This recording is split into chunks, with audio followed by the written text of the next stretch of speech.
ladies and gentlemen. We are the Millie Goats. I'm AK. J-Vi is here. It is episode 351. We are on a different night. We're on a Thursday night as opposed to Wednesday due to the holiday. But we did do a show last night, so check that out. We recapped the Cotton Bowl, where the ACC is clearly one of the best conferences in football. Those arguments are so stupid. It's January 1st, 2026. J-Vi, Happy New Year. Happy New Year. What's your resolution? Win more bets. Hey, I ended the year by winning my last bet. Hey, I have not placed a bet in the new year, but I hope to continue to win them. that means you haven't lost, though. Yeah. Means you haven't lost. Let us be the first to wish you and yours happy National Bloody Mary Day. Those are I'm not a big Bloody Mary guy. They're the number one brunch cocktail in the U.S. Take that, mimosas. Really? In your face. Yeah. Vodka, tomato juice, lemon juice, Worcestershire sauce, cayenne, and salt. And then, there's obviously the people who put an entire, all-star breakfast on top of it. I mean, they put the celery, they put the shish kebabs, they do everything in those things. Dude, the student section of the Ole Miss game right now looks absolutely outrageous. It's the same dude over and over and over again. Frat guy wearing a powder blue shirt with really, 7-inch waist. But it might not be the same guy. They just all look the same. Exactly.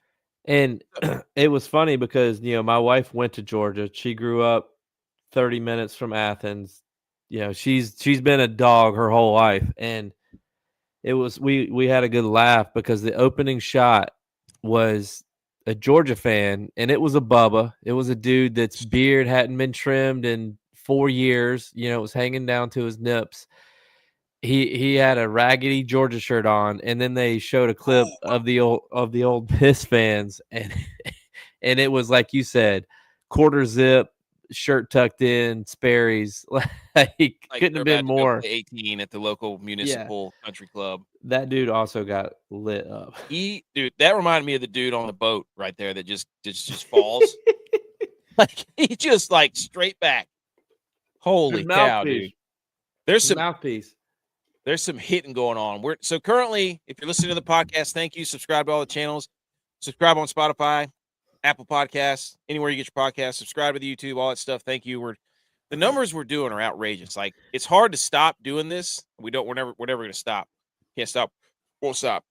But the way that the numbers are going has been incredible, especially with the college football season. So we appreciate everybody. If you're a Georgia player, somebody on Georgia's team's got to stand over him and pull the Friday, and you got knocked the F out. Oh yeah, but it was with his shoulder, got his head out of the way. So we got Georgia and Ole Miss. We're going to recap as much as we can of that one as that one kind of goes on. We're not going to get to the end of that one, but for the rest of the show, it's going to be pretty cut and dry, dude. It's the way we've been going, we might get to the end of it. It's true. Well, they made me watch the 49ers game the other day, and what happened is the show ended on Sunday night. The script was over, and so I was there I was basically naked, so to speak, without any of my notes or pictures. And so we're sitting there, they're just watching me sweat it out as the 49ers beat the Bears on Sunday night. Shout out us. So, what's crazy about that is we hadn't got to talk about that. And I did not stay awake. I was so tired. I went to sleep. But I saw highlights of that. And is Ben Johnson actually hurting Caleb Williams? Okay. Because if he was allowing Caleb Williams to be Caleb Williams, then Caleb Williams would have found and thrown it to DJ Smith all the way across the field off his back foot. You mean DJ Moore? Yeah, DJ Moore. And they would have beat the Niners. Well, the 49ers threw him for a loop. They were running red 2 or some sort of red coverage where they fake blitz and everybody just backed off except for two people. And so they were running a bunch of crossers and there was nowhere for him to throw the football. Yeah, but except for DJ Moore all the way across the field. Yeah, I did see that. That's what I'm saying. That's a pass that he makes. That's his go-to pass. So is Ben Johnson hurting Caleb Williams? That's an interesting take. Yeah, just a thought. So we're going to talk about the 3 college football playoff games. We're pretty much going to take up a chunk of the show, and then we're because of the holiday stuff. haven't been on my game with the graphics because of traveling and stuff. So we haven't done upset advisory. We haven't done the picks of the week, but we do have our bowl season update. We're going to go over that. We're going to talk NFL Saturday. We're going to preview. We're just going to talk about it. We're not going to go like break down every game. Maybe we will, but and we also got some sights and sounds from bowl season this week. So we got some stuff to talk about. So let's. Do you like Bloody Marys? No, yeah. I'm a mimosa guy.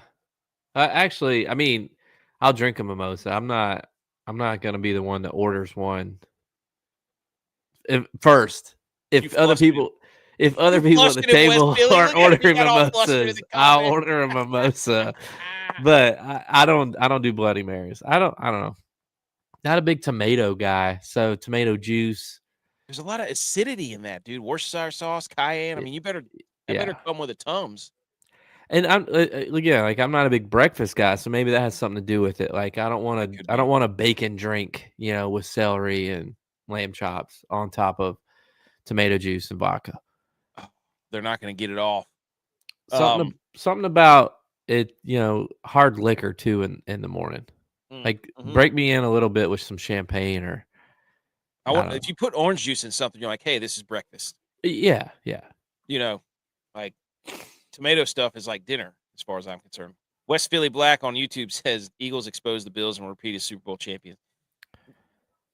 Look, has he not seen a single Bills game earlier? The Eagles, the one Eagles player, I don't know who it was, but the one Eagles player that got the quarterback sack on Josh said that he remembered watching the Will Anderson clip of him not sacking Josh, getting back up, running back after him, and sacking Josh, and that played in his mind. So, if anything, the Texans exposed the Bills. But look, the Eagles got away with one because the Bills didn't lose that game. Josh Allen lost that game, so my big board bet is still alive.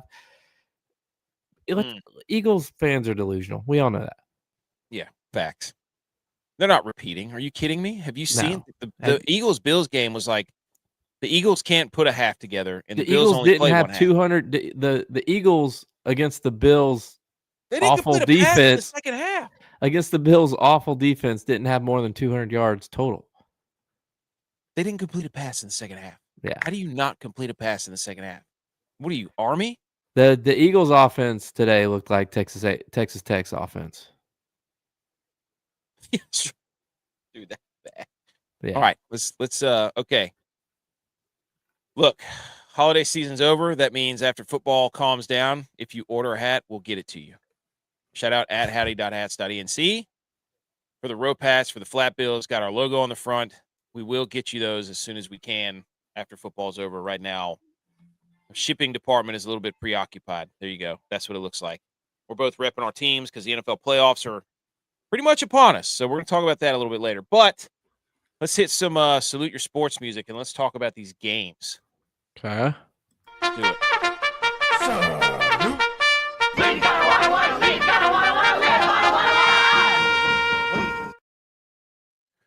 First game up. I talked about this in length last night. So I don't really have too much to say other than what I said last night. But if you have anything that you want to add to Miami taking down Ohio State 24-14 in a very impressive defensive battle. Yeah, but to me, that's not really that big of an upset. I mean, Ohio State did what we have been saying on this podcast, more in particular what I have been saying on this podcast all year long. It's like Ohio State didn't play anybody the entire year. The three toughest opponents they played, they scored 14 points, they scored 13 points, they scored 14 points. They played a bunch of cupcakes other than that, and they scored 40 points. Well, this is what happens whenever you expand the conferences outrageously huge, because you don't get a true test of like common opponents between people in your conference because nobody's playing the same people. Well, so we kind of knew who Indiana was and Oregon was because they played each other. Yeah. We didn't know who Ohio State was because they didn't play either one of them. Yeah. It's like until you start you're going to dog the SEC, but like We knew who Georgia was. They played Ole Miss. They played Alabama. They played teams that who made it to the playoffs though. Yeah. Ohio State didn't play those teams. Miami, they played a team that everybody thinks should have gotten into the playoffs. Yeah, they stumbled along the way. It is funny that they lost to Louisville and SMU, but then at the same time, the ACC is having a hell of a bowl season right now. Look, I go back to 2000. I go back to 2007. App State, we beat Michigan. We lost 2 games that year. We lost to Wofford. We lost to Georgia Southern at home. We hadn't lost a home game in 5 years, and we lost a home game that year. But we were still able to get past that and win a national championship. I think it's like what you say. It's like play the game. The playoffs are working. There's a 10 seed. There's a 10 seed in the Final Four. If there was a 10 seed in the Final Four of the men's basketball tournament, people would be going crazy about it. Yeah. But it is. It's working. Like, that's what I said last night. I was like, thank you to Miami for, like, I was against Miami getting in. But now having watched them play, I'm telling you, man, they have dudes everywhere. They have got a bunch. They're fast. There were a lot of athletes on that field between Ohio State and Miami, dude. That was and that wide receiver, Malachi Tony, was incredible. Freshman, kidding me? Freshman, 2 freshmen have dominated the playoffs. Malachi Tony and then that DB for Oregon. Oregon, dude, yes. Finney, he was everywhere. Carson Beck's 14-3 against ranked opponents. The only thing about this game is the Cotton Bowl trophy sucks. It looks like a chromosome. Like we gotta get it. And I didn't know that the referee called the coin toss. That was one of my biggest gripes. Also, they had that stupid scorebook thing where it would flash yellow between downs to change the down. You thought a flag was coming, so they fixed that today. So thank goodness they did that. But I think it goes to say that we didn't know how good Julian Salan was. We knew that Ohio State's defense was for real because they have all the players. Like, they got a bunch of studs. They got Matt Patricia. But, was Julian Salan good enough? It didn't look like he was. No. Honestly. No, a lot of all whites uniforms, too. Ole Miss is going all white. Miami's going all white. Oregon was basically all white. I don't like it. So, also, shout out to the running back for Miami, too. He's a freak show. And they had the weird Brian Hartline situation. Ohio State. I didn't think that he was coaching at all. I thought that's why Ryan Day was taking over play calling, because I didn't think he'd be there at all. But, I mean, geez, his stock just rose. Yes. Oh, my gosh. I just now saw the Gunnar Stockton hit. Yeah, he got laid out. Holy cow, dude. He went that was a touchdown pass. Holy cow. To the 1 yard line when he threw it to 32, the running back. Yeah. Who seems to catch a touchdown in every single big game. The 49ers haven't won a Super Bowl in 32 years, and the Bills have never won a Super Bowl. Hey, we'll find out this year, won't we? Yet, West Philly. Snowman Multimedia says, how about those Big Ten champion Hoosiers, dude? They look good. Golly, dude. If I was handing out a trophy today, they'd get it. Yes. Okay. Anything else on? No, I don't know. I'm not a big Carson Beck guy, but I'd rather see Carson Beck win than Ohio State win. How mad is Notre Dame right now? Whenever they were just kicking the teeth in Ohio State. Like, Notre Dame lost to them too. Like, I don't know. There's a lot of people. I mean, this is again, I was saying this like you just said it. It's like the college football playoff is working. I said last night, I was like, it's like a prime rib, man. Like, the prime rib is awesome. You just don't mess it up. The only way it can get messed up is if you mess it up. It's simple. You look at this beautiful piece of meat, which is college football, and you season it. And then you prep the oven and you let it rest. And then you put it in the oven and you leave the oven closed. You don't open it up and stick the thermometer in and season it more and keep da-da-da. You just put it in there. You know it's going to be great because it's always great. Yeah. And then you take it out and you feast. And that's what it's doing. It's like this playoff will be awesome because of the way college football is set up now with NIL, transfers. Like, the Alabamas who were the power for 10 to 15 years, like they look terrible, and they're going to sit there and tell you like, oh, Indiana's a lock. I'm like, last year they didn't want any part of Indiana in the playoff. Don't let those people fool you. Stand up No. there. They don't want them in there. If they Well, had and they got beat by 20 in the playoffs, so it was like, see, told you they shouldn't have been in here. Same with SMU.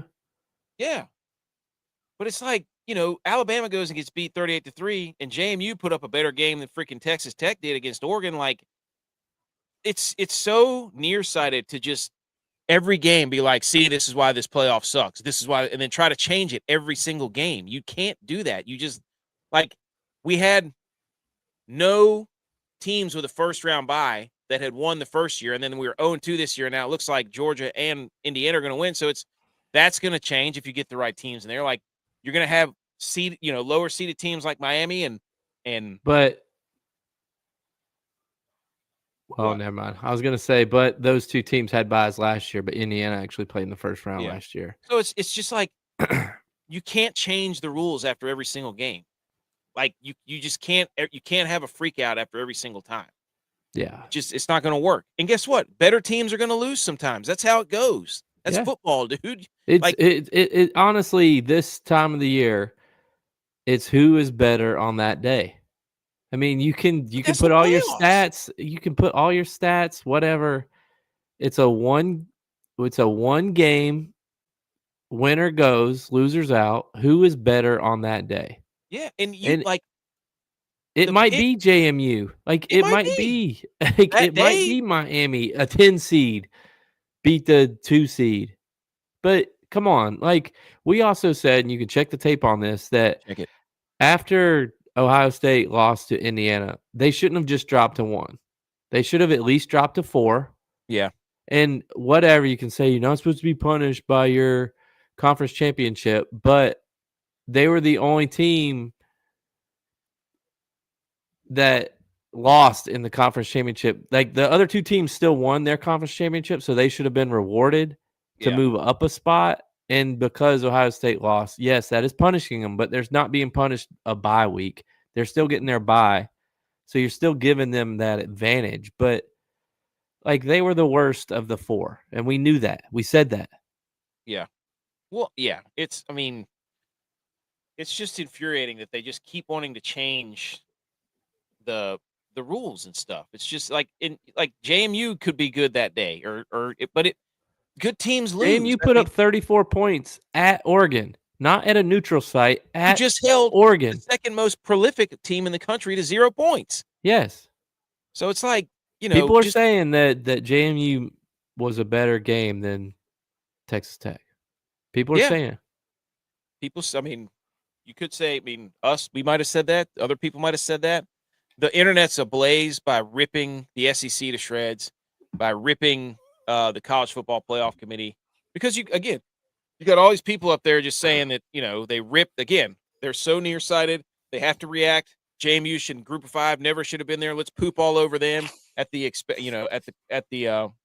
so that maybe the SEC or whoever will like us more. And it's like, dude, this is the playoffs. The best teams don't win every time. You have to play the games eventually. Yeah, don't give me the icing. I want to taste the cake. Yeah, you can't just vote teams as far as you want them to go and be like, well, this team would have been better on a neutral. It's like, no, that's what the beauty of the playoffs is, exactly what this is. That's kind of my issue. And it's like, I don't like, I'm not going to sit up here and tell you a way to fix it because I don't know how to fix it. But like, football is a game of momentum. Like, you can't sit here and be like, well, Ohio State is typically good, so like, let's just put them in the playoffs. Like, yeah. What have they actually done? Like, are they even playing well? It is about peaking. Like, there's like, we can get into this later, but I look at like Jacksonville and I look at Houston, and like those teams are playing exceptionally well right now, but they've also been playing exceptionally well for 10 games. Yeah. Are they going to be able to continue that for 3 more games in the playoffs? Like, eventually, like, they're not going to play their best game. Are they still going to be able to win? And now's when the time it matters. And we saw what Ohio State did against a good team in Indiana in the Big Ten championship. Did we really think that they were going to be able to be like, oh, we didn't play that well in the Big Ten, we're going to be able to play exceptionally well in the playoffs? No. You're as good as your last game. Yeah. And their last game was shit. Well, they went like 4 or 5 or 6 quarters or however many quarters it was without scoring any points. Right. And And that's what the knock was on Ohio State is like, you've got this all-world defense, right? You know what I'm saying? And then you've got this offense that we don't – I mean, yeah, they got 2 really good receivers, but is Julian saying that good? I don't know. And clearly, you know, it's a game – these games are also razor thin, dude. Like Julian Sand made the mistake that you cannot make. He threw a pick 6. Yeah. Like that put him down 14-0. And Miami's defense was just the offensive and defensive lines for Miami. And they knew exactly what that call was when it was played. Oh, 100%. I mean, he was there waiting on that pass. They took a sack before that too. Like they had a negative play after the big play to Jeremiah Smith. Then they took a sack. And that cornerback or that DB or whatever it was, number 0, was all over that, dude. He was waiting on that pass. But it was just so refreshing to see this, like a blue blood, right? Like Ohio State, the Alabamas, like they're no longer the ones that get voted and preferential treatment because you have to play the games. And that's great. That's what you want. As a fan, like I don't want people lecturing me on who would beat who in certain situations at certain times in certain stadiums. I want you to let the conferences and the games speak for themselves. So, yeah. But anyways, it was a great game. Like that was an awesome New Year's Eve game for the most part because it was close until the end. Like it was incredible. That was a NFL draft game because there were dudes out there that are going to be playing on Sundays. Yeah. Those two defensive people. Oh yeah. B. McCormick's here on YouTube. But he's also here on Rumble. Dude's double dipping. The guy's an athlete. Cream Cheesecake says the Eagles are not repeating. Sirianni and Patullo are going to end up having that team sink in the divisional round. Dude, the Eagles are the weirdest team ever, dude. They're weird. So, but also, Big Cat. Shout out to they flashed the graphic on Malachi Toney, who had 89 receptions and no drops. Why would you do that to that man? He dropped it. He fumbled like the next play. You can't do that. That's on the that's the announcer jink for kickers. Yeah, exactly. That's exactly what I said in Big Cat's comment. I was like, that's like saying a kicker hasn't missed inside 40 yards all year. Yep, it's the announcer kicker jink. So, but anyways, it was a fun game. I enjoyed the Miami game. That was a nice. I think too is like former players and guys that enjoy football is like you like watching good players play.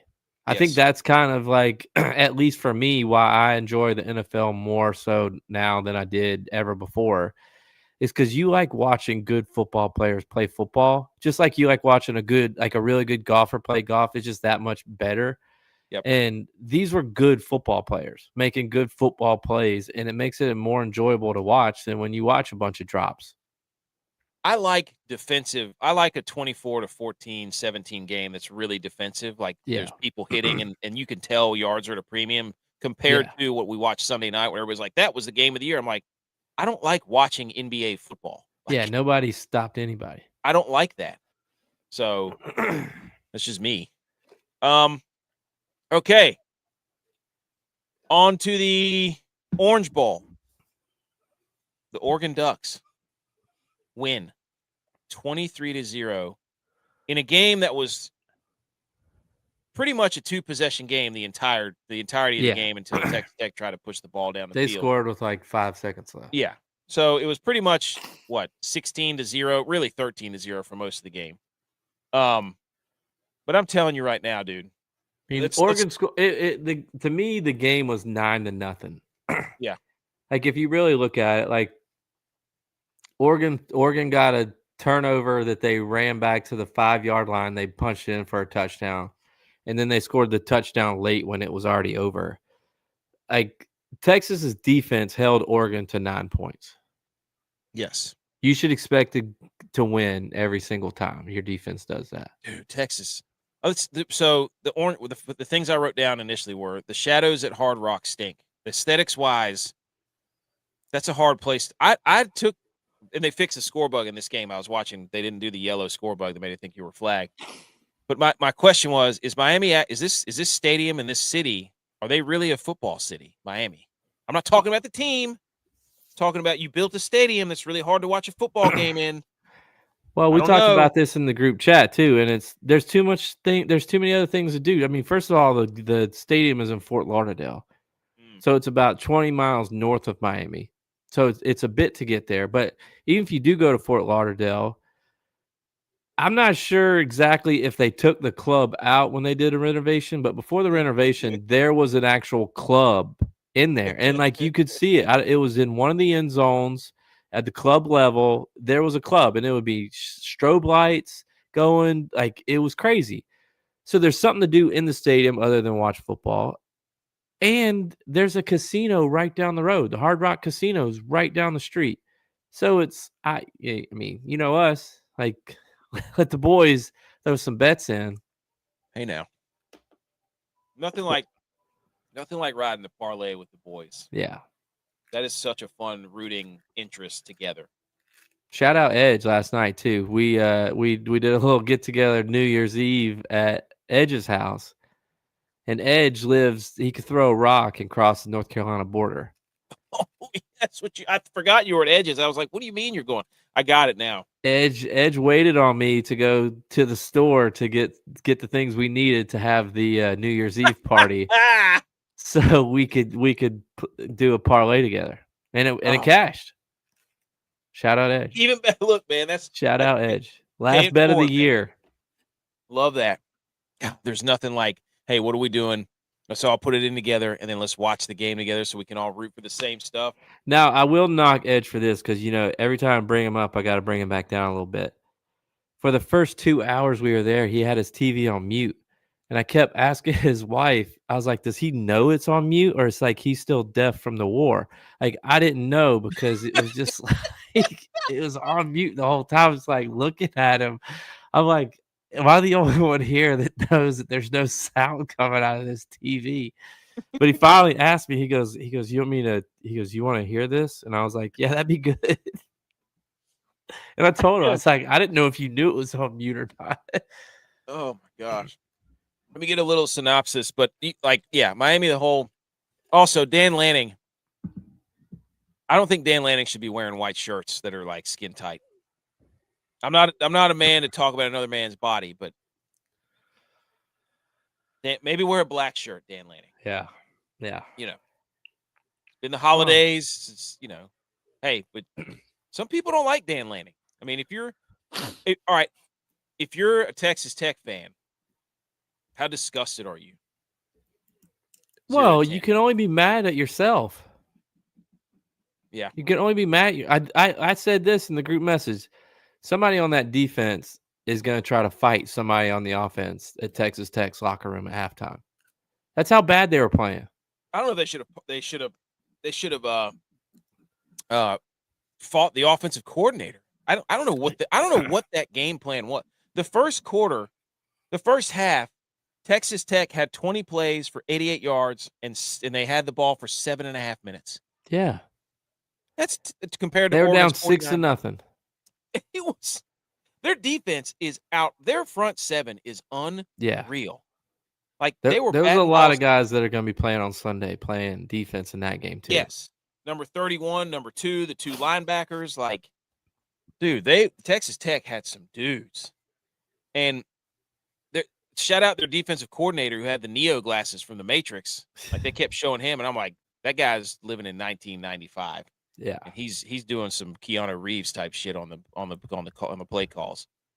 But I cannot believe, like, I just couldn't believe how bad Texas Tech's off. But that's what we said all year, though. If you remember on this show, I said I've always been worried about Texas Tech's red zone offense. Yeah. What they was a big play waiting to happen, but they could never sustain drives. That's what it looked like. I mean, you said that again. You said that after the BYU game. Yeah, early I was in the season. I did. I was watching the game, and I'm like, Texas Tech's offense is not very creative. It's not very multiple. It's just they will hit you for a big play, and then the wheels start going. But Oregon literally was like, you are not going to go deep. Like there is no way we're letting you play. I mean, they were dropping people off all over the place. Well, and not a knock on you or us by any means, but like if you know that and are seeing that, a good defensive-minded coach also Oh, sees that too, and the Oregon took advantage of it. yeah, 100%. They didn't blitz. They just said, we're going to play way back here. You are not going downfield. And we're fast enough that when you throw that stupid little dump pass, Yeah. we're coming for your face. Yeah, we're fast So, enough to get to the outside too. I mean, they run well side to side. yes. That was the biggest question we And had at the end of the year for DJ Texas Tech. Ugalele, whatever's brother is a lot better than he Dude, he is. ripped in the set. Was it the second quarter? He was the one that created that turnover that got the touchdown. The Yeah. first touchdown. It was the third quarter. It was in the third quarter. I have it all written. Yeah, so the first quarter, Texas Tech's defense had 4 tackles for loss, 2 sacks. The second quarter, we had the fake punt by Oregon. Then you had the terrible 4th and goal call by Oregon where they did that little rollout with 2 route concepts. And then the cornerback, Finney, was absolutely ridiculous. And it could have scored again before the half, Oregon, but they had that bad snap that rolled past the quarterback. And in the third quarter, you made the statement of Texas Tech's got to have a get right drive. They got to do something. They needed to start the halftime with a get right drive. They went 3 and out, or they might have thrown a pick or something. Then their defense held Oregon on a 4th down. Yep. They had a second chance at a get right drive, and I think that's when the interception that got returned to the 5 happened. Yeah. And then Oregon scored, and it was over after that. They had a chance to get back in the game, but the dude threw a pick in the end zone because the number 1, the receiver, what was his name? I can't remember what his name was. Number 1 for Texas Tech. I can't remember what his name was. He ran it was supposed to be a hitch corner, right? Right. You got twins left. It's a hitch corner. And I think they had, it looked like, I don't know what they were running. They had 3 DBs over there. They had it kind of bracketed. It was trips left. The was it a slant? Was it a hitch slant corner? Might have been. I think it was. And yeah, the outside guy just trotted off the ball though. He didn't sell it at all. He didn't get up into Finney at all. And Finney was like, Finney just kind of was like, oh, I'm standing here. And all of a sudden he just fell off. Like the number 1 on the outside receiver, I'm sure he's going to watch that film and be like, what the hell kind of route was that? Coach is letting him have it. You got to get up on him and make him. We're throwing it to where that guy is. And that was a great play by Finney, I don't agree with Oregon going for it. Oregon going for it on 4th down late in the third quarter. Like at that point, it was 13-0, and it's like, Dan Lanning, you've watched Texas Tech offense do nothing all day. At this point, you've gone for it 6 times already. I think you can punt it and be assured that Baron Morton is not going to do anything. So, but they did. They went for it, and they gave him life, and then they went down there, and I can't remember what happened on that drive, but nothing good happened. So, I think, though, that is like you were saying, is like they were so scared about a big play that they were like, we'd rather try and keep the ball out of their hands than them be able to do a big play against us. Yeah. But again, if we can see that, I mean, Dan Lanning knows that. He's one of the best defensive minds in football. So, anyways, Texas Tech, the burrito guy's safe. They're not going to be ranked number 1. He got lucky. What a terrible, terrible way to end if you're Texas Tech. Like, I was all in on Texas Tech. I was like, this defense is for real. I completely forgot. They proved that. They were phenomenal. But Baron Morton and that offensive scheme, whatever that was. And secondly, the running back, Dickey, you got to stop. He fumbled.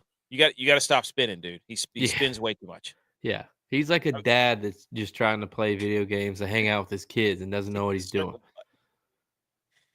We had multiple conversations in the group chats about that. Even people's wives were saying, "No, who's number 8? The guy, he's doing too much." Yeah. So, big win for Oregon. So we get a rematch. We get Oregon and Indiana. So, I don't like the rematches in the playoffs. I don't either. I don't like it. Do an NFL reseed. Worst team still available plays the top team. Another Texas team sucks. Aztecs. Bailey says go Hawks. Absolutely not. No. Bailey Boo? No. Wow. We're rivals right now, you and I. What if she was talking about? What if they were talking about the Iowa Hawkeyes? Good point. The Brandon Finney, the cornerback for Oregon, defensive player of the game, phenomenal. As he should have. Yep. Now we move to the Rose Bowl and Indiana. God, dude.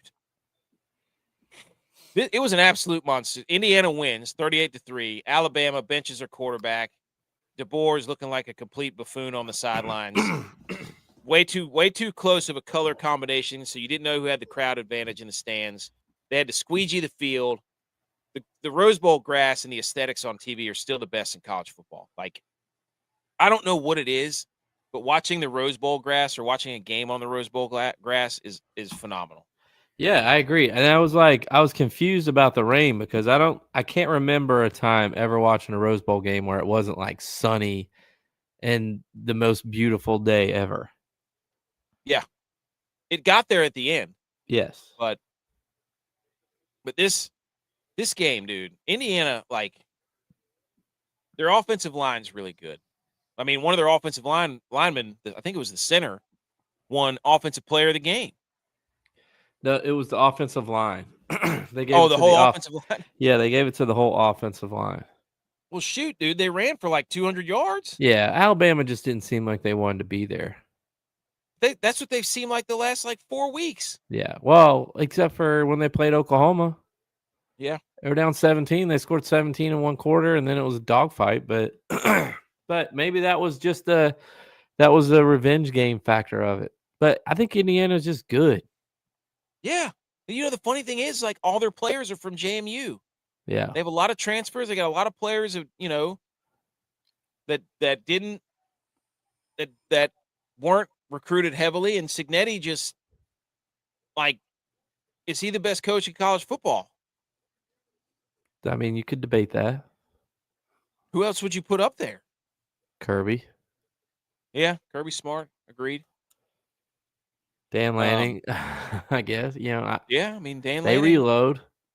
Also, going back to the Miami game, Mario Cristobal exercised some demons, dude. He's usually in the late stage of games. He has a throwing up all over himself problem. But Alabama, like, dude, can you imagine being?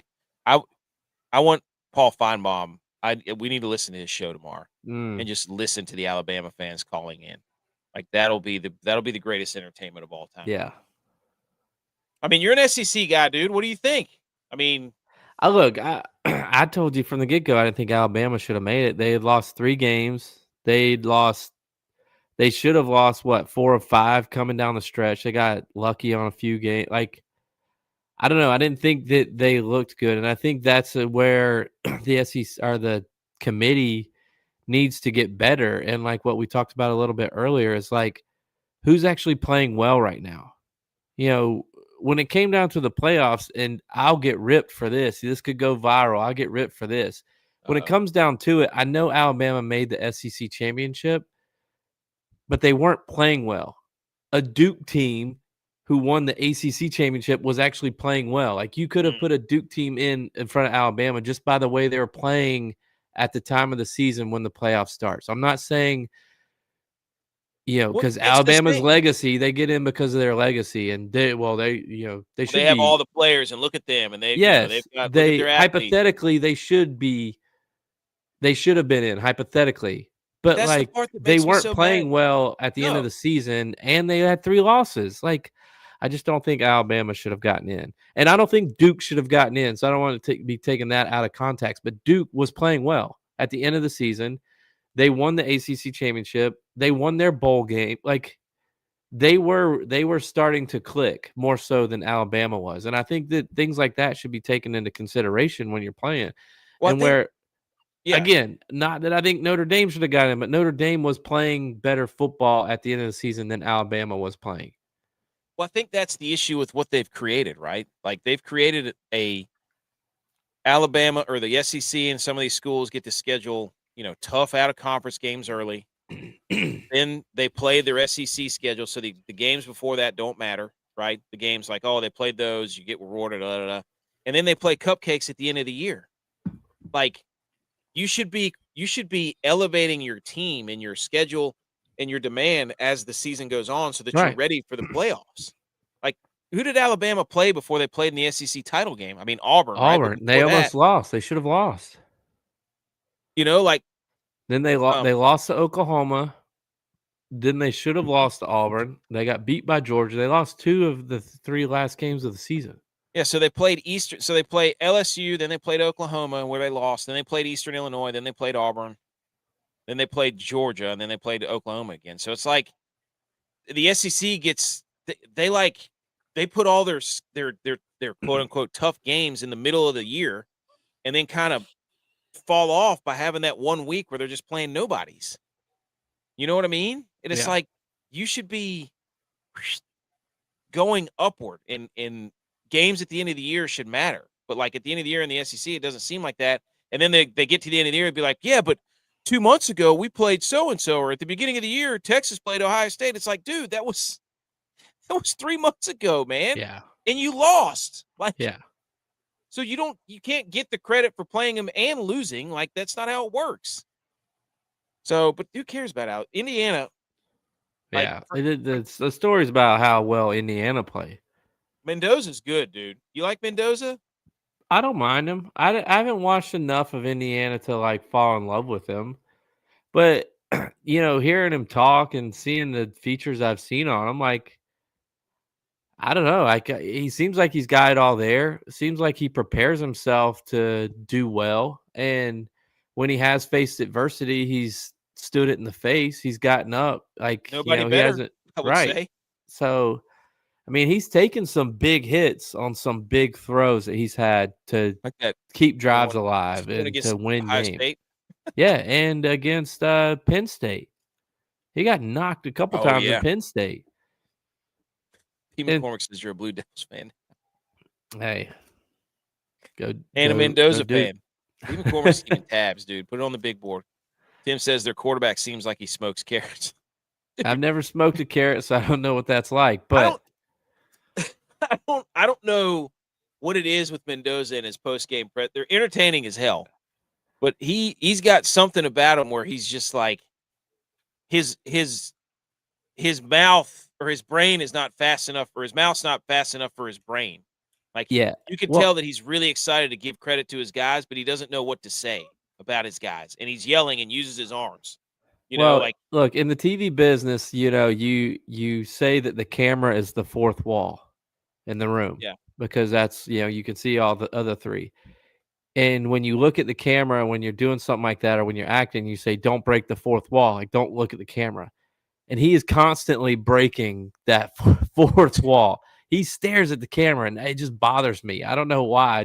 I can't, I don't know. I don't know what it is. I just don't like it. He doesn't have volume control either. Like, he doesn't, like, he just, like, if you put him out, it's like Kelly Clarkson's Christmas album. Well, it's like your 5-year-old child has control of the volume in the car, and it's like you don't know what part of the song is gonna be loud. You don't do it that loud when you're that close, dude. Like, that's what I'm saying. It's like Kelly Clarkson's Christmas album. It's like, hey, everybody, gather around the tree. We're gonna put some nice Christmas music on while we decorate cookies and decorate the tree. And Kelly Clarkson comes on. And you're like, good God Almighty, dude! Like, what happened to Chestnuts? No, it's just she just starts screaming in your face. So, but I will say, I like about him, he's a guy that is in touch with his emotions. He's not afraid. He's not afraid to wear it on his sleeve. I don't know. Yeah, but I don't mind that. Calls his offensive linemen the Hoggies. Yeah, his brother's on the team. Tim goes, how dare you slander Kelly? Look, I have a hard dude. Carrie Underwood, Kelly Clarkson, I got hard opinions on. Like, they can sing. They are super talented. Their music is just not for me. They yell a lot. It's just not for me. AK likes Ariana Grande, Santa Tell Me. No, it's his favorite Christmas song. No, The Temptations, Silent Night, best Christmas song ever.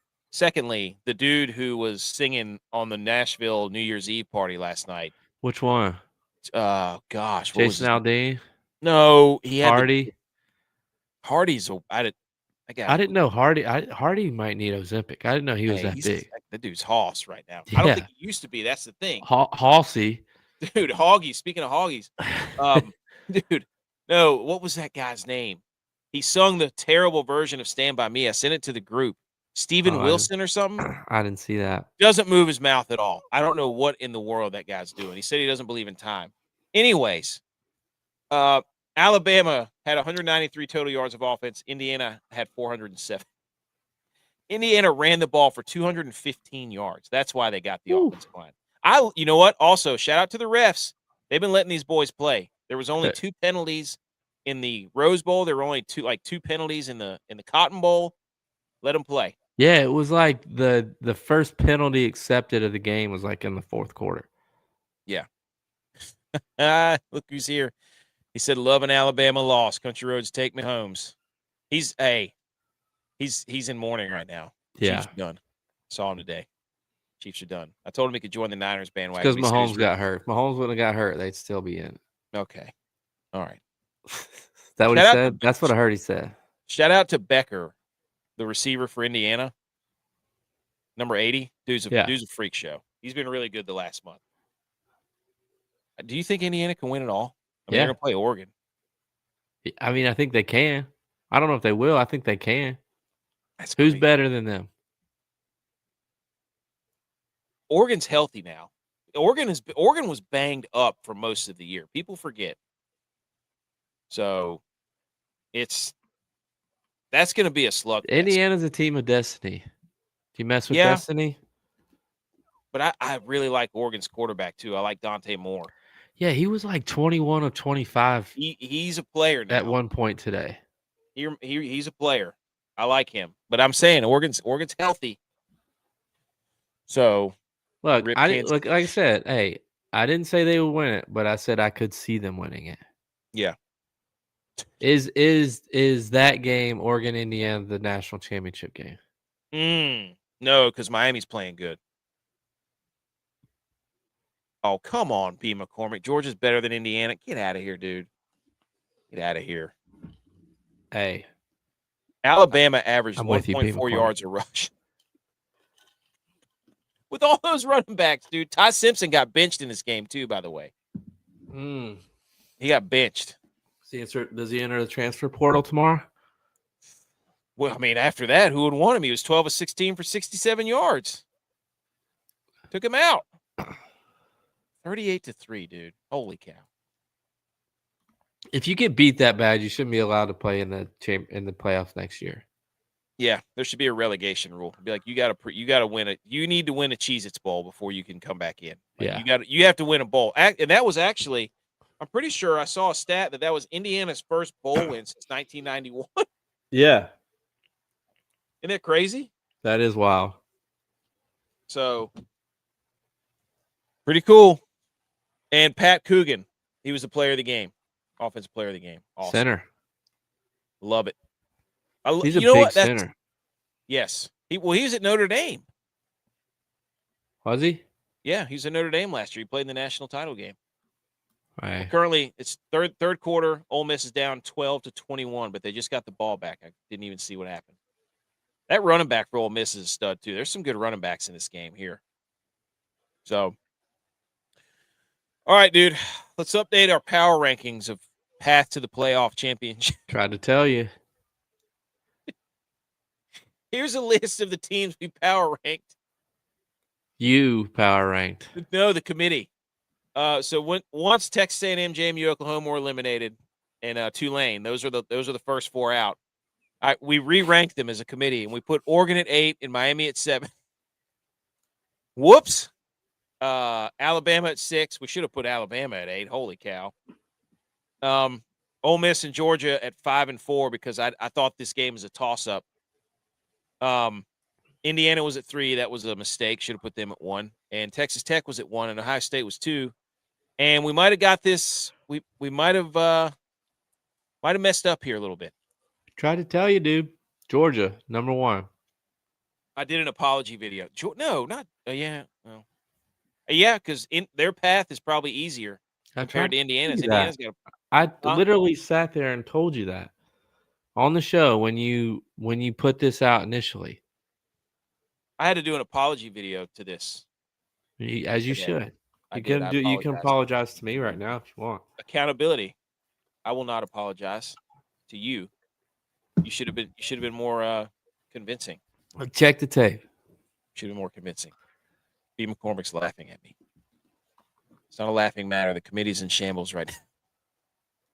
Rate them literally the worst possible way you could. The worst two losses were Texas Tech and Ohio State. Yeah. Oh. Shout out us for making sweet memes, too. Oh. Shout out us for making game. Oh! Spin move. Juke move. Hit the Jets, dude. Oh, that's bad. Shout out us for making. We got to switch this.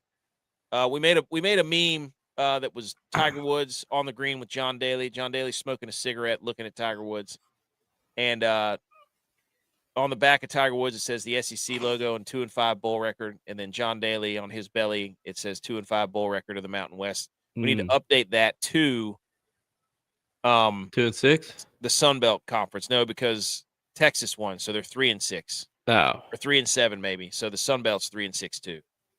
So we got to update this meme. Also, shout out BYU Blue for this little delight here that says the SEC moves to 0-5 in its out of conference bowl games against Power 4 opponents and has a 0.389 out of conference bowl record winning percentage against Power 4 opponents over the last 2 seasons. Someone remind me why the SEC is still so mighty in the NIL era because of ESPN's cash cow. Shout out BYU Blue. Shout out the SEC is still losing games. Okay. It's incredible. I'm so happy. Nice. We got ourselves a game.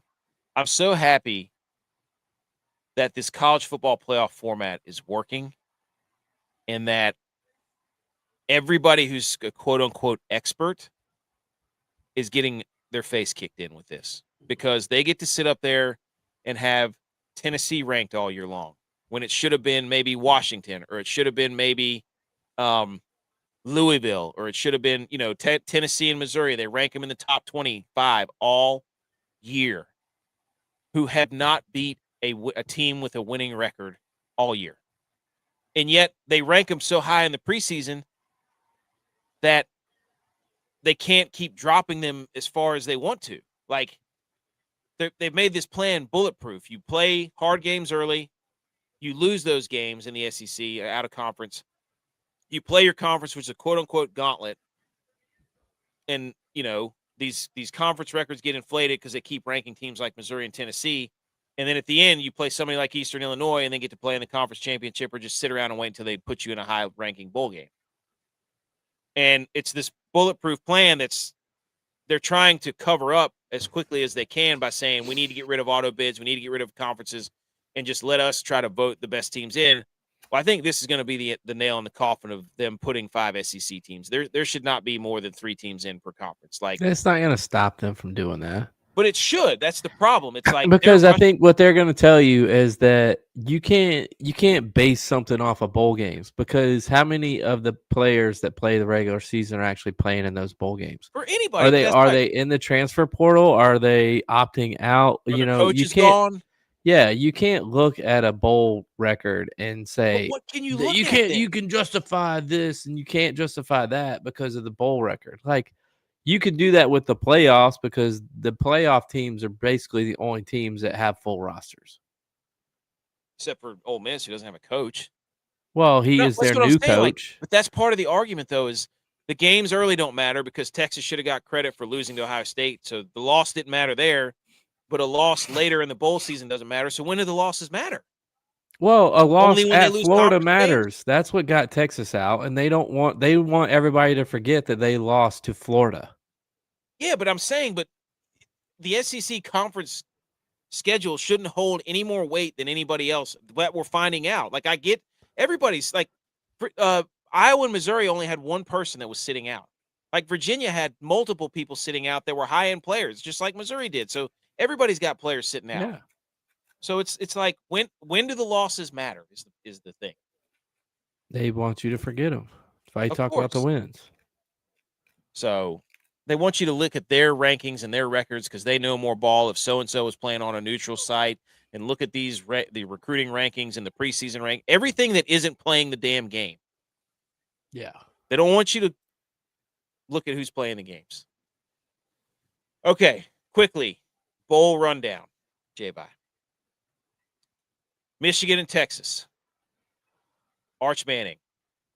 Now, look, I was watching Jason McIntyre's Twitter account who kept saying, these bowl games are exhibitions and they don't matter. And then he comes out 5 minutes later and says, Arch Manning is showing you why. Like, either the games don't matter or they do. You can't say that they don't matter when all your teams are losing and then give Arch Manning credit in a game that you just said didn't matter because it's an exhibition. So, shout out the Cheez-It Bowl. I got some pictures from the Cheez-It Bowl. We'll get to that in a minute. Any of these scores do it. Iowa beat Vanderbilt. That game was awesome.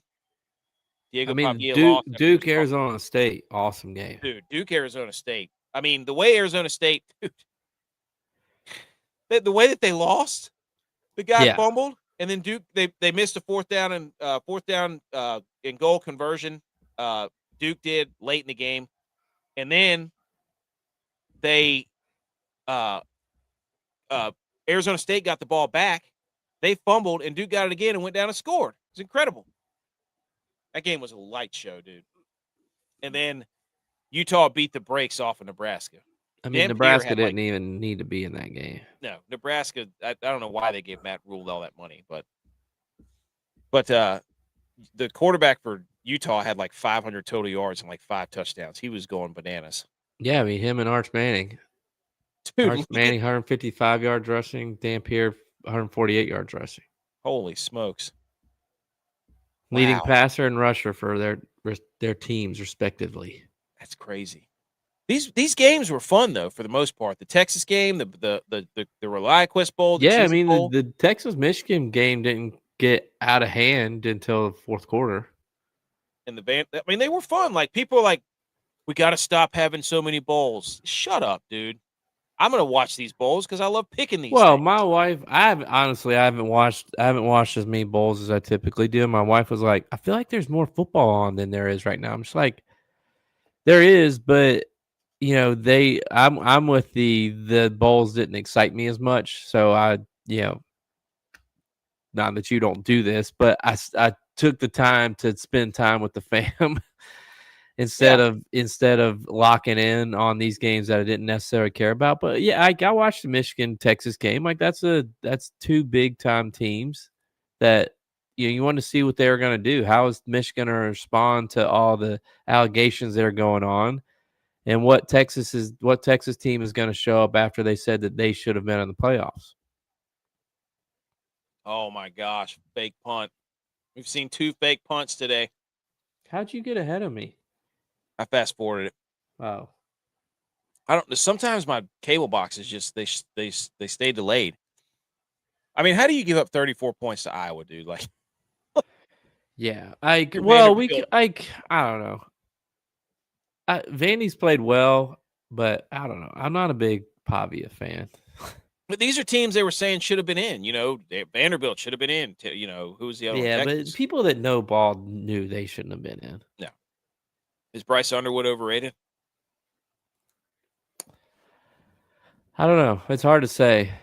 It's hard to say with everything. Like, what, I don't even know what Michigan has based on, like, with everything going on up there. Michigan also didn't play hardly anybody this year. Yeah. So you never really got a full understanding of who they were. And especially after what happened with their coach, like, how prepared were they? How prepared were they actually? You know, were they fully prepared for games that they were playing in? I don't know, based on things that are coming out about their coach. Yep. They'll be prepared next year. I'll tell you that. Do what? They'll be prepared next year. Oh yeah, they got old Whittingham. And then the games from Tuesday, we had the Alamo Bowl, which was I went to bed before that ended, but I saw the highlight of the last play of the guy. Yeah. Tiptoed down the sideline in overtime. That game was on 3rd and 20. TCU wins. Louisiana Tech beat Coastal. Coastal didn't have a coach. Hey, Illinois beat Tennessee. Let's go. They did. Field goal to win it. Let's go. Illinois, dude. That was a Joey Aguilar season. Did you see that play? What just happened? Jump pass. Just go down, dude, before you get hurt. And then Illinois beating Tennessee. That game was fun to watch too. The Music City Bowl. Fun game, but Joey Aguilar. Yeah. Hey, we tried to warn you, Tennessee fans. D. McCormick, we tried to warn you. Okay. And then the game for Monday. Georgia Southern 29, our beloved App State 10. This was why would you even, like, every time I'm like, yes, they're going to get to watch App State, and then I watch them, I'm like, why would you even accept this bowl invite? That's the product you're going to put out there? Well, you had a guy that played DB all year playing quarterback. That guy that was playing quarterback for us played Wilson. DB all year long. Holy cow. He came in as a quarterback. They moved him to DB because he wasn't going to play quarterback. And then our quarterbacks transferred, so they moved him back to quarterback for this game. They're like, well, you know, we should have given him a chance at quarterback. And it's just like, what kind of Mickey Mouse operation are you running? That's the thing with me is like, you know, you can go to these bowl games like what we were saying. It's like who's actually playing, who transferred, who's opting out, and it's just like for App, yes, we had opt outs, we had transfers, but the product on the field was solely coaching. It was just bad. It was just bad. You have a standalone game during a holiday week, and everybody cuts the game on, and you're like, you accepted going out there and exposing yourself to the world with that product. Yeah, like that does more harm than good. Yeah, and then you lost to Georgia Southern again. Yeah, 11 carries, 152 yards. They're running back. Got ran over. Terrible. We were down 13-7 at halftime. And I was like, okay, we're in this game. And then after halftime, we just came out completely flat. And it's just like, I don't know. Sad. I don't like blaming it on players. And no, it was to me, it was coaching. And it's been coaching all year long. It's been the offense. The defense gets put in bad positions and they give up points, and the games look a lot worse than they are. Supposed to be an offensive mind, and that's what's most frustrating to me is, he's supposed to be an offensive guy, and the offense has been the issue the whole year. Are the concepts too hard for the players to learn? Why are you, as a guy who preaches NFL and says you have all these NFL connections, getting out coached offensively at the college level, at the G5 college level? Yeah. It was just sad, dude. My kids even were like, App State's losing. I was like, yeah, dude. Yeah. They lost. What? It's really driving me crazy because, like, I'll try to watch the games, and my wife is very supportive of me watching the games because of our history there. And it's like every time she steps in the room, she goes, you guys stink. And I'm just like, look, we're not Georgia. Like, you went to Georgia. I get that. But, like, come on. Yeah, but we could have been. We could have been. We were. And everybody just makes excuses. We don't have the budget. We don't. Get the right people in the room and let us. When you go to hire a coach, talk to us. I can tell you that guy's a snake, dude. That guy sucks. I don't like that guy. Yeah, he's not for the boys. We got fleeced. We got fleeced. That's right. Shout out the Cheez-It Bowl. Some memorable moments from bowl season. They made an absolutely gigantic Trogdor the Burninator, massive king, or what's that show? Game of Thrones dragon. I think those are toasty ones. I guess so. Those suck. The extra toasty ones, get them out of here. They also made a Cheez-It crusted turkey leg at the Cheez-It Bowl. Gross. When food gets involved in bowl games like Cheez-Its or Pop-Tarts or Frosted Flakes, good things happen. I would eat this. No. You can't tell me that toasty Cheez-Its suck and that you're going to eat this. I would eat that. Not the regular Cheez-Its are really good. Nope. The extra toasty Cheez-Its suck. This sucker right here, Cheez-It encrusted turkey leg, I'm all on that. 100%. 100%. They also had a Cheez-It sampling bar. Look at this sucker. I'm in on that. That's nice. Couple of beers. You know what's not bad is the Cheez-It mix. It's like a Chex mix, but Cheez-Its. See, look at that. You got hot and spicy. You got extra cheesy, extra toasty. I got some good stuff there. This was an awesome from the Frosted Flakes Bowl, Duke and Arizona State. They put a big inflatable bowl of cereal in the end zone. Yeah. And this dude had one of the most iconic. He needs to get that picture frame. He scores a touchdown, runs over, does a backwards swan dive into the inflatable Frosted Flakes bowl of cereal. Love that. Incredible. Great move. And then I put this on there from Tennessee, the whatever bowl this was. I forget what it was. Tennessee's Jalen McMurray with a very real answer on this from Trey Wallace on playing in a bowl game through injury. He says, quote, I didn't want my teammates, even though I know they probably wouldn't think this, didn't want them thinking I quit on them. Okay.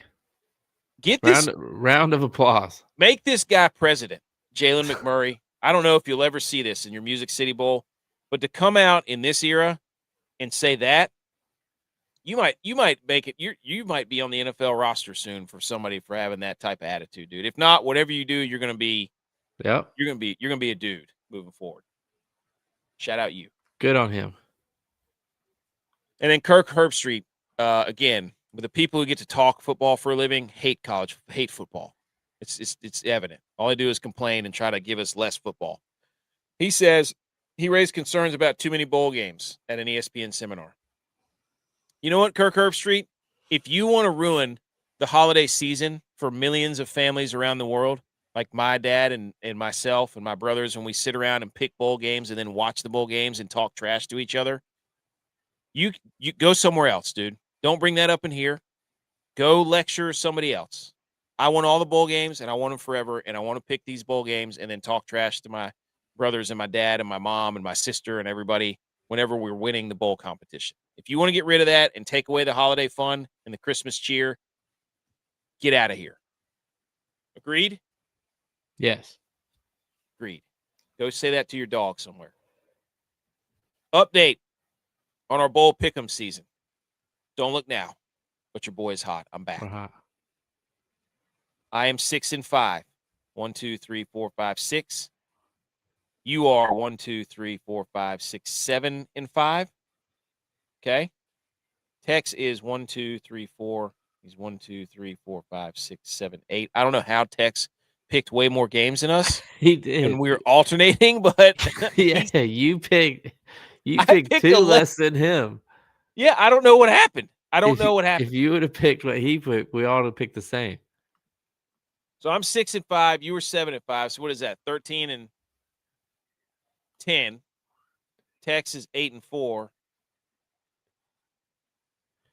5, 4, 5. So 14 and 8, 7 and 6 is 21. 17, 21 and 14. Not bad. That's winning. Yeah, we're 3-2. Let's go. That's about right. That's about what we are, yeah. So we have a chance to end the season. Right now we'd be 53 and 36. That's pretty good. Yeah. That's pretty good. That's good. Picking games? Are you kidding me? Yeah. Pretty good. Also, last college football note. This came from Reddit College Football, even though they want to block us and be a bunch of pansies about it for I have no idea why. It says, make the transfer portal random. It would immediately improve college football. Dylan Raiola decides to enter the transfer portal. Boom, he's playing for New Mexico State next season. Love that. Rename it to the sorting hat and college football's fixed. Players are entered, put their name in a pot, and every team in the country gets one random drawing per player that leaves their school via the sorting hat. You're welcome. As an aside, kickers and punters should be required to kick the ball with both feet at the same time instead of just one foot. Somebody said they should turn it into the college football red zone. Says turn it into the version of the NFL draft. UMass gets the first overall pick in the transfer portal draft. Love that. That'd be fun, right? Yeah. That'd be hilarious. But you would have a lot of Eli Manning type situations. Yes. Not playing for them. Can you imagine? Well, I mean that would solve. Hey, that would really increase some parity going on. There's thousands of kids in the transfer portal already. I do think, I mean, NFL hasn't figured out the parity thing, and I do think that college needs to figure out a little bit better way to get They just more need parity. some structure. They need a few. They need to change some time. They periods. need a governing body, is Yeah. what they need. Like their Well, they need it governing body is specifically for ESPN football. right now. They need it for football. Yeah. You know what I'm saying? Yeah. Oh, that was a hell of a play. Holy cow. What a play. But anyways, that was a fun little note. Let's hit. I just think it's not that hard. You need to make like 3 or 4 tweaks. Fix the transfer portal window, fix the coaches being able to leave window, and be like, hey, during the season, it's a dead period. You can't do anything. And if you do, we're gonna fine you. Yeah. If you do, there's gonna be a penalty. You have to sit out a year. Wait until the season is done, and then do all your stuff you want to do, and then let it be. Like that's just my opinion. And then we got to fix he's got to stop running backwards. Holy cow. Oh! You got to. I was a play ahead of you. Now you got to play ahead of me. Sorry, I need to pause it for a second. That was freaking ridiculous, dude. Trinidad Chambliss is out there running around all over the place. Josh But anyway, Allen. crazy. All right. What? Yeah. Yep. Let's talk a little bit about this weekend. Football. Yay. What were you about to say? What were you about to say? Nothing. I was watching the game. I thought you said, can I? Nah. Anyways, this weekend, we got playoff games going tonight. We're going to get some more bowl games tomorrow. And then Saturday, NFL Saturday. Okay? Massive playoff implications for the NFC South. Massive playoff implications in the NFC West. Massive playoff implications in the AFC North. On your screen, if you can't see it on the podcast, we've got 4 games. We've made a graphic. We love graphics. It says playoff push NFL Week 18. We have the Panthers and the Bucs, Seahawks, Niners, Saints, Falcons, Ravens, Steelers. J-Vi, looking at this, are these the 4 most important games of the NFL weekend? If so, rank them in your order of interest. They're definitely the most important because they're really the only games that have anything on the line. I mean, there's a couple seeding things that are going on with the AFC, but they're like the Chargers are sitting people. Yeah. So the Chargers are trying to get the 7 seed. The Chargers would rather get the 7 seed and go to New England than get Stop. You need to watch this play. Get the 6 seed and play Jacksonville. So, there's a little bit of that going on. But as far as big games, oh, my goodness. You see that throw on the run by Chambliss? Holy smokes. As far as big games, these are the 4 biggest games of the season. And honestly, the best game that is going to, the Niners-Seahawks game is going to be the best game.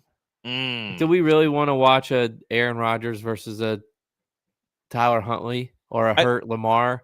Lamar said he's playing, supposedly. And the Panthers have just been so up and down. Like, they've won one, lost one, like back and forth since week 12. So they're technically supposed to win this week based on how they've been playing. And the Bucs have lost 6 of 7 or 7 of 8. Like they say they got everybody back, but is Baker hurt? Is Baker playing injured? I don't know. It's just they're 1-7 in their last 8 games. They look awful. I just don't like as much as that's on the line for that game. I'm okay if I don't see the whole game. Whereas I probably want to be locked in for that Niners Seahawks game. It's supposed to be a little bit rainy from what I've seen, supposedly. I don't know if Trent Williams is going to play either in that Saturday night game for the Niners, but that the backup guy came in and did pretty good. They said he's been taking reps with the ones because Trent Williams gets an off day during the week. So yeah. Can we make a motion to let the winner of the Saints and Falcons in the playoffs instead of we should have at least one game where the fans vote and be like, hey, instead of Bucs Panthers being it, well, you know what? Don't tell that to Sam. Don't tell that to Smoney. Yeah. But the Falcons and the Saints game is going to be awesome because Tyler Shuck's playing out of his damn mind, and the Saints have won like 5 games in a row, and the Falcons have won 3 games in a row. They just beat the Rams. Yeah. That game's going to be awesome. Kirk's making himself some money. He's not an Oh, idiot. 100%. But this we have a birthday party to go to Saturday, I think around 3. So I think go there and then come back and keep up with the game, the Panthers-Bucs game on my phone. Yeah, we're doing Christmas with my family, so it's like we're gonna be driving home during that game. But it's okay. You can still turn it on the radio or have it playing somewhere in the car, but you don't have to be locked in. You know what I mean? Right. That's like a get what you need to get. I just don't know if I'd be locked in on that game Saturday on a 4 o'clock, like if it's not the Bills playing. Yeah. It's playoff game basically, but really it's not, because if the Falcons win, it doesn't matter what happens in that game. So, yeah, but I don't know. I have no idea who's going to win that Panthers and Bucs game. There's I don't even know what the weather is, but conventional wisdom would say so. Even if the Bucs win and the Falcons win, the Panthers still get it. Yeah, it's so weird. It's so random. So it's like, the Bucs. Hey, they need to make shirts. Bucs for Shuck. The Bucs. The Tampa Bay Shuck in the ears. The Bucs could be feeling good about themselves for like 24 hours. Yes. Or really less than that. Had somebody who listens to the show who makes shirts, the Tampa Bay Shuccaneers. You want to watch Part of My Take and some of these shows come up, we're going to tweet that out immediately after the show. We got to get on that. Tampa Bay Shuccaneers. And then, dude, this is like, we need to make the GIF too or the meme too of the handshake. The 2 dudes doing their biceps. Yes. And be like Bucs, Saints on one version of it, Falcons, Panthers on the other version of it. Because that's what has to happen, right? Like, you've got to cross them and be like, Bucs need the Saints, Panthers need the Falcons. Make some sort of alliance meme. That's what we need to do. It would be interesting to see how the Panthers celebrate a division championship if they lose the game and the Falcons win on Sunday. Because, like, the team probably won't even be together. What is it, 95 that goes all the way down to it? Yeah. They'd get like I don't know. I'm excited about the Saturday night game. I told my wife the other day, I was like, man, I haven't been this jacked up about a 49ers game in a long time, probably since the Super Bowl. Yeah, man, they got a chance to not have to go on the road at all for the rest of the season. You get that feeling when you start getting like a big game. Yeah. Which is the dumbest thing ever, because it's like I feel like I'm too old to kind of feel that, but at the same time, I'm like, I feel good that I do feel that. Yeah. Like, you got to have feeling. It still means that much to me to watch the Niners and Brock Purdy. And how the hell are they playing for the 1 seed? Yeah. Like, I called it, though. I told you I got to go find that clip. I said 13-4. Episode 338, AK Niners get the 1 seed. Right there. I told you. But I called it way earlier than that when we did our predictions for the NFC West. We all went through we go through our team schedule. So, and then that's the Sunday night game, like you were saying. It's in Pittsburgh. Who wins? If you had to pick a parlay, give me a money line parlay out of these 4. Panthers, Niners, Falcons, Steelers. Really? You think the Steelers are going to win? Steelers just have Lamar's number. I mean, even when he's healthy, the Steelers find a way to beat Lamar. If he comes back and they lose, like, you could go 2 different ways with this. Like, if they lose, is this a fire the coach game for the AFC North? Is this the last time we see these 2 coaching against each other game? That's what I'm saying. Yeah. If one of these teams doesn't make the playoffs, is it time to move on from that coach? I love that. Because both of these teams should be playoff teams. The Ravens and the Steelers? Yeah. With Lamar Jackson, there's no reason. Lamar Jackson, Derrick Henry, there's no reason that the Ravens shouldn't be in the playoffs every single year. Well, and with the Steelers defense and Aaron Rodgers at quarterback, I don't care how old he is, there's no reason the Steelers shouldn't be in the playoffs. So preseason, you had the Steelers had the most expensive defense, and by every single expert, they rated the Baltimore Ravens as the best roster in football. Yeah. And here they are playing an elimination game on week 18. Yeah. They are the Panthers and the Bucs. They're doing the exact same thing. Dude, I wish the Bengals and the Browns were playing for that would be incredible. Yes. That would if the Bengals and the Browns were playing for something crazy. So the Falcons are favored, the Baltimore Ravens are favored, and the Bucs are favored, and the Seahawks are favored. That's crazy that the Seahawks are favored. They don't know Sam Darnold in big games. They don't know that the Niners beat them in Seattle earlier. What is the deal with the Seahawks? You're an unbiased party here. What's the deal? Well, I think JSN is really good. I think Sam Darnold gets the ball out pretty quickly. They have two good running backs, and they have a good defense. I think their defense carries them. Their defense allows Sam Darnold to be a little risky, which I think is good. Like, he's one of those guys that needs to be a little risky, even though, like, you don't think of him as being risky because he's not running around like Josh Allen. But he makes some risky throws, and I think he needs that, and that defense allows him to do that because they're able to force some turnovers. But, yeah, I mean, are people thinking he got over the hump when he came back against the Rams? I don't know. But, again, I think the Seahawks are one of those teams. How many games have they won in a row? Yeah. Can they continue this for, 4 more games? 3 more games if they win Saturday night? I think, though, with them scheduling, because I would have bet my last dollar that the Seahawks Niners game would have been the Sunday night game. Oh, me too. I thought they screwed them both. Well, what I think that tells you is that the winner of the 4:00 game plays the loser of the 8:00 game on Saturday. Next Saturday, as a wild card game. They both get a week to prepare. And then the Jaguars will play probably the Bills on Saturday next week as the 2 wild card games. That'd be a hell of a game. Ooh. Fourth down. AKC's here. He says, Happy New Year, boys. Happy New Year to you. Happy New Year's. App State hasn't lost this year. Nope.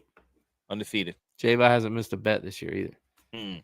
Facts. These are the 4 biggest Sunday or NFL games this weekend. Oh, I just happened to throw this in there. Brock Purdy since week 11, 6-0. That's second. Completion percentage, 71. That's second. Total touchdowns, 19. That's second. Passer rating, 111.5. That's first. First in the league in points per game.